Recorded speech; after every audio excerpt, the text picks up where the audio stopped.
Всем привет, я Олег Цицеров, и это программа «Контекст. Актуальные комментарии». И сегодня мы снова поговорим о самом актуальном в контексте самого главного. Ну и вначале хочу вас попросить подписываться на мой канал, и если вам понравится этот ролик, поставить свой лайк. А мы начинаем с экономики, ну, в общем-то, как обычно, да. И вот на протяжении нескольких выпусков подряд я говорил о том, что мы имеем дело вот с такой стабильной неопределенностью. Ну, и я хотел бы коротко пояснить, что это такое. Но это означает то, что мы не имеем, вот мы не видим никаких сколь-нибудь основательных трендов, да, сколь-нибудь долгосрочных, которые нацелены ну, вот хотя бы вот в самое ближайшее будущее. Как это было, например, вот в начале нулевых годов, когда случился резкий рост цен на нефть. И он продолжался более 10 лет подряд. И мы знаем, к чему это привело. Да, просто невозможно переоценить вот те последствия чудовищные после последствия развала Советского Союза, прежде всего для экономики, ну и для социальной сферы Российской Федерации. Вот они были преодолены благодаря вот этому вот нефтедолларовому потоку, да, вот этому дождю, который свалился на Россию.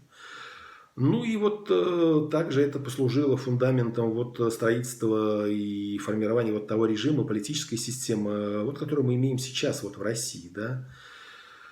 Когда сложился вот тот самый пресловутый общественный договор «Свобода в обмен на колбасу», да, вот предельно политизированное российское общество 90-х годов, вот оно стремительно, скажем так, становилось аполитичным, да, вот ровно по этой причине вот благосостояние резко росло. Вот люди занимались своими делами, что угодно, они там, у них были свои планы, они их вот реализовывали, да, они зарабатывали, они строили дома, они создавали свои бизнесы, покупали автомобили, ездили за рубеж, да много чего. Вот я говорил, мы стали жить, конечно же, лучше, намного лучше. И вот мы отвлеклись вот на это. Ну, вот сейчас колбаса закончилась, да. Ну, а то, что мы потеряли, вернуть нам пока не удается. И вот, собственно говоря, также и можно говорить о том, что вот этот вот экономический бум, да, вот этот вот сырьевой бум на мировых рынках, он тоже был порожден вот тем, что стремительно росла экономика Китая, который вот на глазах становился вот мировой фабрикой. Этот процесс вообще-то начался еще вот в 80-х годах прошлого столетия. Вот я говорил, вот та самая политика развития ради перемен, ну и к чему это привело, да, вот это и в отношении России, в отношении Китая, да, то есть, ну, вот сейчас мы видим, к чему это привело, и вот мы говорим уже о новом противостоянии, да, просто вот вам напоминаем. И вот я говорил об этой неопределенности, поскольку вот нет ничего такого сейчас, вот не заложено такого тренда, вот такого процесса. И вот эти инвесторы, субъекты экономики, игроки, да, вот этих рынков, да, как это говорится сейчас, вот они, видимо, уже очевидно, да, они устали от рисков. И предпочитают они вот постоять в сторонке, да, многие просто окэшатся. Вот мы это видим, в том числе и по индексу биткоина, да, когда вот коридор волатильности первые криптовалюты, вот он достаточно узкий, да, и он вот остается в этих рамках уже достаточно давно, да, ну там несколько недель, а уже и даже и больше месяца. И при тех скоростях, вот, с которыми мы имели дело вот в последнее время, ну, это, конечно, такой, знаете, вот такой вот махровый вот застой просто, да, вот никак иначе вот и не охарактеризуешь. И вот я говорю, что вот все ждут каких-то знаковых событий, вот каких-то этапных, таких вот поворотных моментов. Таковыми могли бы стать, я говорил, вот встреча американского и российского президентов, да, и вот она состоялась в Женеве на Вилле Лагранж, да. Такие, знаете, вот ассоциация с Ливадийским дворцом в Ялте, возможно, да, поэтому так, собственно. Поскольку там еще ведь рассматривался отель Интерконтиненталь, по-моему, да, ну вот именно так, вот на вилле, вот может быть поэтому такие вот ассоциации, кому-то они были, видимо, очень важны. Также я говорил о том, что вот как Евросоюз отреагирует, а это все такая, знаете, вот такая бюрократическая машина, я напомню, там все решения принимаются консенсусом. Сначала там обсуждаются какие-то мероприятия на уровне глав МИДов, потом собираются вот уже, собственно говоря, главы ЕС на саммит, и это не так часто там происходит, но условно не каждый день, да и даже не каждую неделю. И вот они там принимают это все от обсуждения, от проработки вот до фиксации.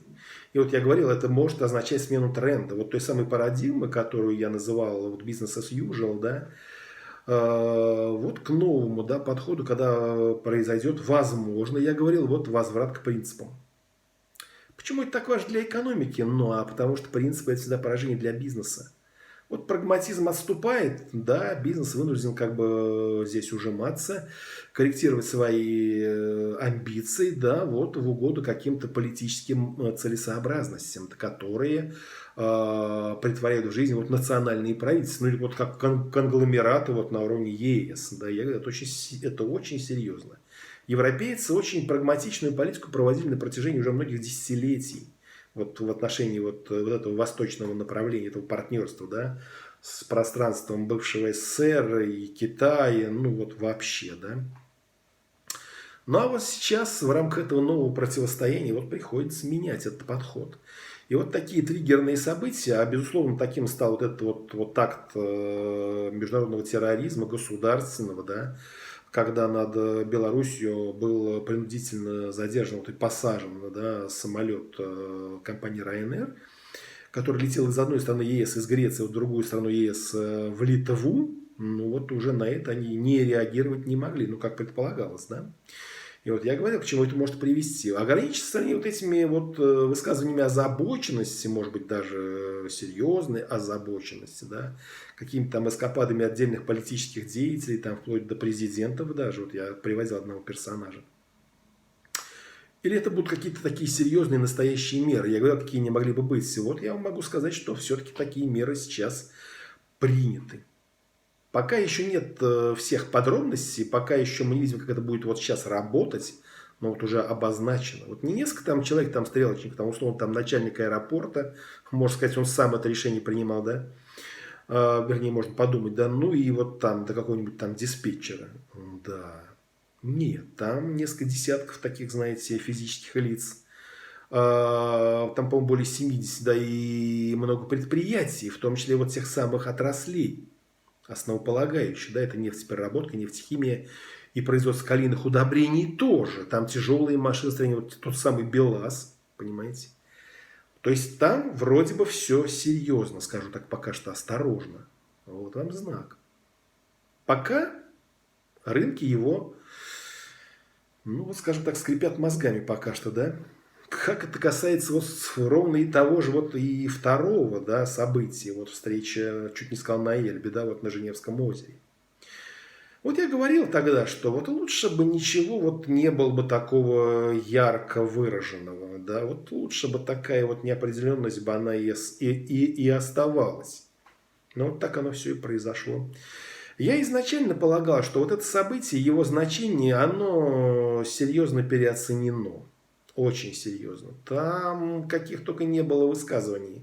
Красные линии, какие там 3 пакета санкций привез Джо Байден в Женеву. Там вот, ну, вот как знаете, когда Лукашенко приехал к Путину вот в Сочи, он там с каким-то портфелем приехал, в котором были якобы документы вот по этому инциденту вот с самолетом Ryanair, да? Какие документы? И он там даже, пока вот на камеру их там снимали, там какие-то, да, там журналисты, кто там был, да, и он там даже как-то там нервно ощупывал этот портфель, он там стоял у его кресла, там он там его как-то там руку, как-то неуверенно, да, его ощупывал, отдергивая руку, видимо, полагая, что все-таки лучше его, наверное, не открывать, да, ну вот привез. Так же и здесь, вот какие-то там пакеты и так далее. Ну, вот какие пакеты, ну, какие санкции. Все работает еще с прошлой администрации, да, все эти принятые тогда ограничительные меры и программы этих мер, которые нацелены на исполнение вот новой политики, ну, или там, да, новой политики американской администрации вот в том самом переходе от развития ради перемен вот к сдерживанию. Вот, собственно, ровно в этом же вот ряду. Это все еще, вот с 2014 года все это еще длится. Ничего пока что там кардинально-то и не поменялось. Да, вводились какие-то дополнительные ограничения. И вот сейчас продолжается поэтапное введение. И вот оно идет. Да, вот я говорил о том, что вот ввели запрет на работу вот с российским госдолгом. В том числе вот на покупку рублевых облигаций. Да, вот первичного выпуска для американских резидентов. Да, ну, хорошо. Что будет дальше? Посмотрим. Чего-то кардинального там, да, возможно, в закрытой части о чем-то они таком договорились, но вот в публичной вот этой части, озвученной вот на этих подходах к прессе, ничего такого особенного не прозвучало.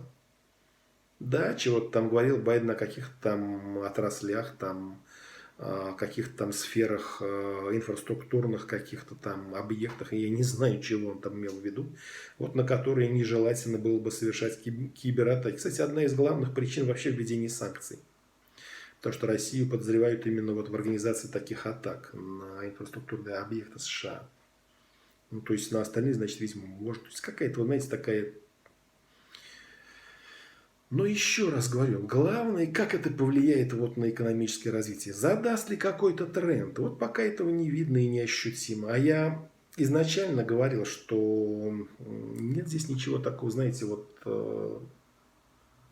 сложного и конспирологического, какой-то вот многоходовости здесь я не увидел изначально. Я вам напомню, с чего все это началось. А началось это с того, что Джо Байден позвонил Владимиру Путину и предложил встретиться. Это происходило весной этого года, вот на фоне роста напряженности на российско-украинской границе, когда перебрасывались войска и тяжелая техника из внутренних районов России вот к границам Украины, вот к Донбассу, в Крым. И тогда все говорили о том, что вот-вот может начаться полномасштабный военный конфликт.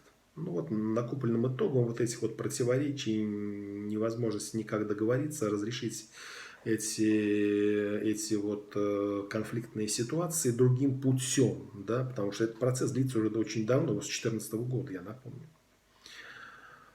И да, тогда американский президент, он, собственно говоря, и предпринял этот вот шаг для того, чтобы, вот, собственно говоря, эту обстановку и разрядить, вот, купировать эту угрозу. Ровно ничего другого, никакой другой цели и не было.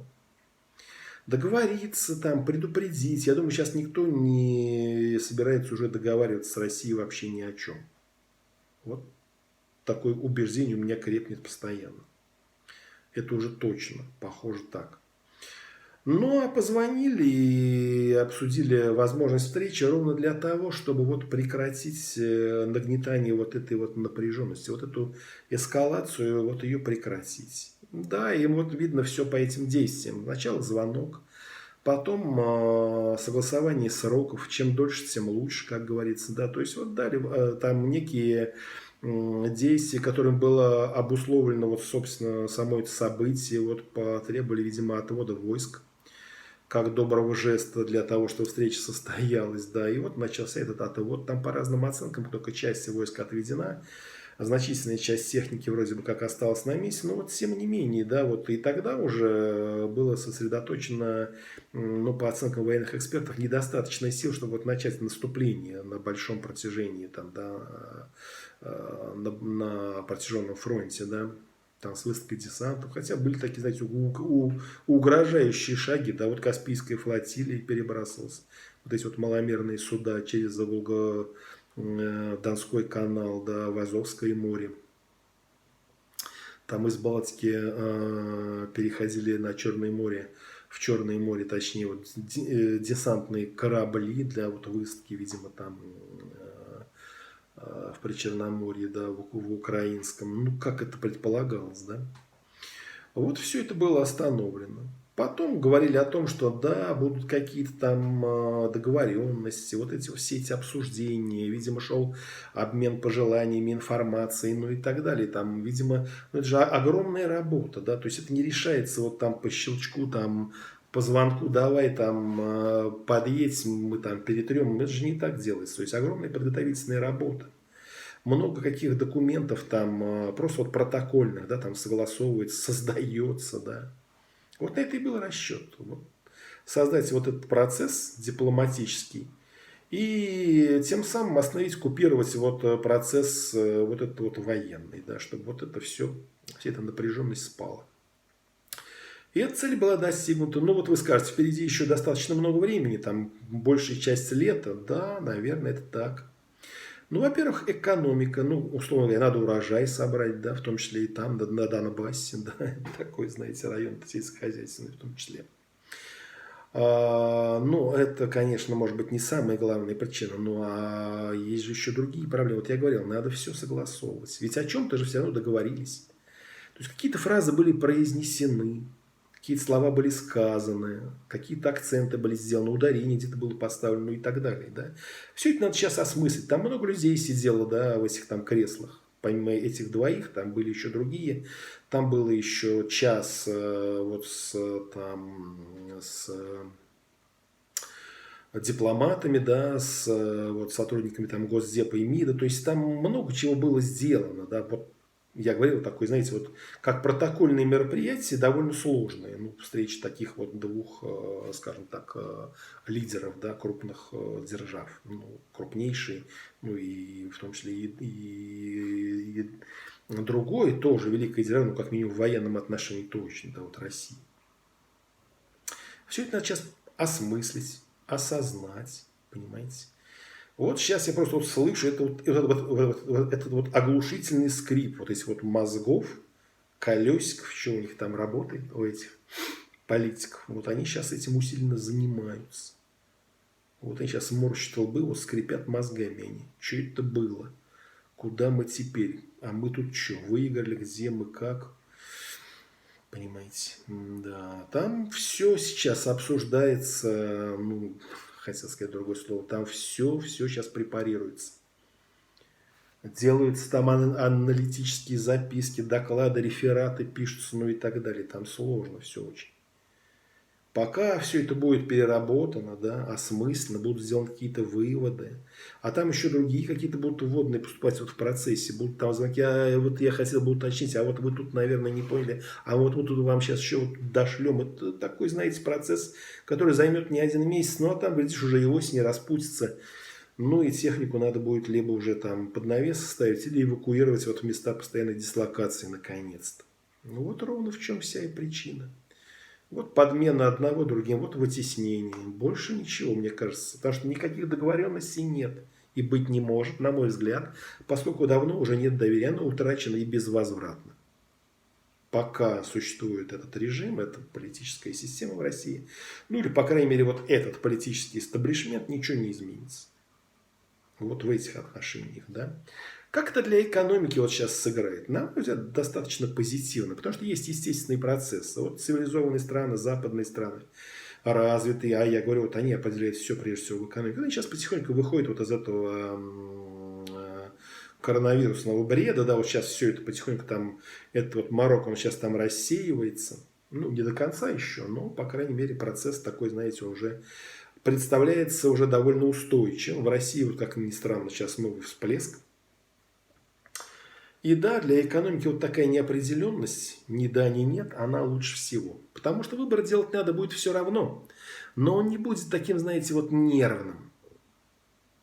То есть будут такие системные решения, ну, выдохнули, опираться не на что, давайте посчитаем, как вот все состоятельные кроты. Ну и надо же зарабатывать. Вот они, да. Вот единственный тренд, который сейчас наблюдается в мировой экономике, ну и в российской, как следствие тоже, да у нас даже еще и в большей степени, как обычно, да, это рост цен. Вот на все, да, растут цены. Я говорил, да, почему это? Вот они, бенефициары, понимаете? Вот тот самый пресловутый рост доходности, о котором я говорил вот в начале всей этой санации, всей этой вакханалии. Расчистить площадку и резко повысить доходность. Да, какие-то активы сгорят. Но это же не наши активы, говорят вот эти бенефициары. Это мелочь там, это, да бог с ними там, да. Лес рубят, щепки летят, я вот говорил, да. Нам главное поднять нашу доходность. Как за счет вот захвата их позиций, вот тех самых погибших, да, выбывших из строя, так и за счет повышения доходности вот этой ренты, когда они сейчас находятся вот на, ну, условно, вот субмонопольных или даже монопольных позициях. До какой степени там сейчас эта интеграция вот дошла уже вот в мировой экономике вот этих транснациональных корпораций, ну, посредством там различных связей и так далее, там взаимозависимости, даже трудно сказать. Но вот эту доходность они сейчас устанавливают ровно ту, которая вот их устраивает. Вот это мы сейчас и видим, этот рост цен на все. Фигурантов меньше, понимаете. Вот, они сейчас зарабатывают. И да, эта неопределенность, на мой взгляд, я осторожные предположения сейчас выскажу, она сменится восходящим трендом вот уже в ближайшее время, если не случится какого-то такого экстренного события, но условно там кто-нибудь там грохнет по столу или перевернет стол, да. Ну вот как в том анекдоте про известного комдива во времен гражданской войны и его ординарца. Когда они там после очередного там Соберона, да, там устроили банкет, и ординарец там пострадал серьезно.